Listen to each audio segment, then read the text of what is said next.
English premier লিগে বোর্নমাউথকে 2-0 গোলে হারিয়ে শিরোপা দৌড়ে অনেক এগিয়ে গেল লিভারপুল। লা লিগায় রিয়াল মাদ্রিদকে হারিয়ে চমক স্পানিওলের।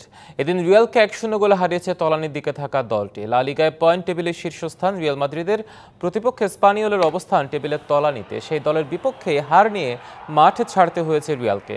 চ্যাম্পিয়ন্স ট্রফির শেষ 16তে সরাসরি কোয়ালিফাই করতে না পারা রিয়াল লিগে ছিল দারুণ ছন্দে। এবার সেখানেও হলো ছন্দপতন। আক্রমণ পাল্টা আক্রমণের ম্যাচে বল দখলে রিয়াল এগিয়ে থাকলেও শেষ সময়ে গিয়ে হাসি ফোটে স্পানিওলের সমর্থকদের মুখে। 85 মিনিটে দলের হয়ে একমাত্র গোলটি করেন কার্লোস রোমেরো। এদিকে ইংলিশ প্রিমিয়ার লিগে শীর্ষস্থানের লড়াই আর্সেনালের হয়ে 9 পয়েন্টের ব্যবধান বাড়িয়ে নিয়েছে রিয়াল মাদ্রিদ। ভেন্যু ভিটালিটি স্টেডিয়ামে ম্যাচের 30 মিনিটে স্পট কিক থেকে অলরেডদের লিড এনে দেন মোহামেদ সালাহ। 75 মিনিটে নিজের দ্বিতীয় গোল করার পাশাপাশি দলের জয় নিশ্চিত করেন এই ফরওয়ার্ড। এই জয়ে 23 ম্যাচে 56 পয়েন্ট লিভারপুলের, সমান ম্যাচে 47 পয়েন্ট নিয়ে টেবিলে 2 অবস্থান আর্সেনালের। সিল্কোর সিল্ক অ্যান্ড শাইন, যাতে আছে আর্গান অয়েল ও ওট প্রোটিনের গুডনেস, যা আপনার চুলকে রাখে হেলদি অ্যান্ড শাইনিং।